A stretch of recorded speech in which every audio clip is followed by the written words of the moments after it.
Moving on to state AG activity. With respect to some of the largest breaches that we've managed, some of the catastrophic breaches, we often see interest from a number of state attorneys general. And typically, instead of each attorney general's office issuing, a list of inquiries and follow-up questions and investigating a particular breach, more and more we are seeing a coalition of state attorneys general band together and form what's called the multi-state task force.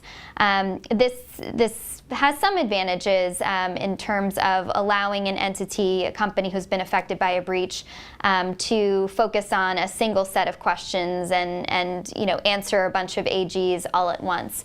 However, an investigation by a multi-state task force can lead to a settlement agreement that can impose significant costs onto an affected entity who experienced a breach, typically as a result of inadequate security. The Adobe enforcement action that was settled in November of 2016 with 15 state AGs is just one recent example. As a result of the settlement, Adobe agreed to pay $1 million to the attorneys general and implement new data security policies and practices.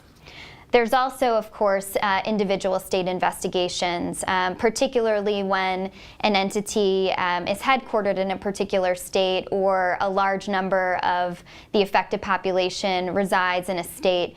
We will see one of the state AGs or a couple of the state AGs take a particular interest and initiate their own investigations. Some states obviously are more active than others in this space. A recent example is the Comcast settlement, where they agreed to enter into a $26 million settlement following their incident. We've also seen some other enforcement actions in Texas and New York, including against PayPal regarding its Venmo mobile app.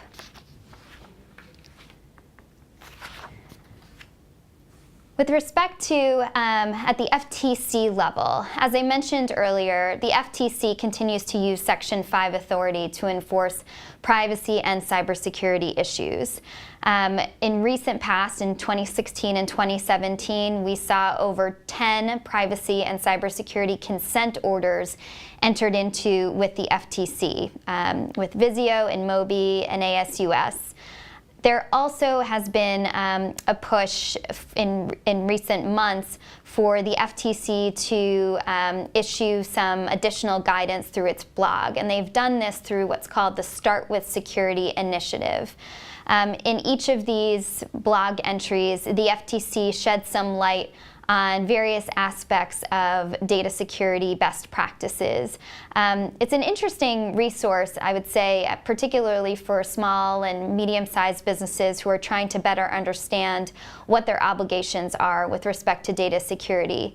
The FTC has acknowledged that some of these lessons learned and some of the best practices that they're espousing are issues that came to light in connection with the FTC's investigation of many, many data security incidents, many of which did not result in an enforcement action or a consent order, so the public never quite heard the details about it. Through this resource, the FTC is hoping to share its wisdom and lessons learned and best practices with the public based on these less well-known incidents.